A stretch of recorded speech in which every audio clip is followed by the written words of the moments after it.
Dari zaman merdeka sampai krisis politik moden, sejauh mana kau faham sejarah politik Malaysia? Selamat datang ke kuis sejarah politik Malaysia. Hari ini, kita uji sejauh mana korang ingat peristiwa penting, tokoh negara dan perubahan besar dalam lanskap politik tanah air kita. Dah bersedia nak cabar otak soalan 1. Apakah tajuk yang diberikan kepada perlembagaan yang dimuktamadkan pada 7 Julai 1977? Perlembagaan Persekutuan Srimau 97. Siapakah individu yang menjadi Perdana Menteri Malaysia pertama? Tunku Abdul Rahman. Apakah peristiwa yang berlaku pada 13 Mei 1969 yang menyebabkan pengenalan dasar Barisan Nasional? Peristiwa 13 Mei. Siapakah individu yang menjadi Perdana Menteri Malaysia terpanjang? Tun Dr. Mahathir Mohamad.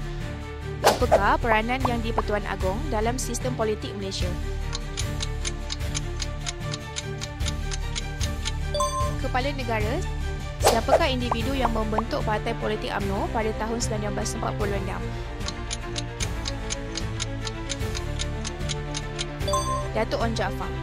Apakah peranan Majlis Raja-Raja dalam sistem politik Malaysia? Melantik Menteri Besar.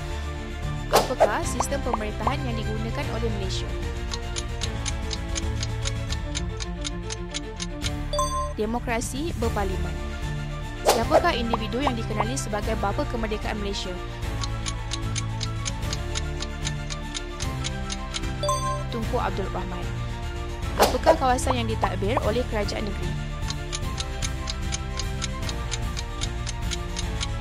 Daerah itu dia. Tamat sudah kuis kita hari ini. Berapa banyak soalan kau dapat jawab dengan betul? Kalau kau skor tinggi, mungkin kau bakal penganalisis politik negara. Tapi kalau tak banyak betul, jangan risau. Ilmu sejarah politik boleh digali semula. Yang penting jangan lupa sejarah.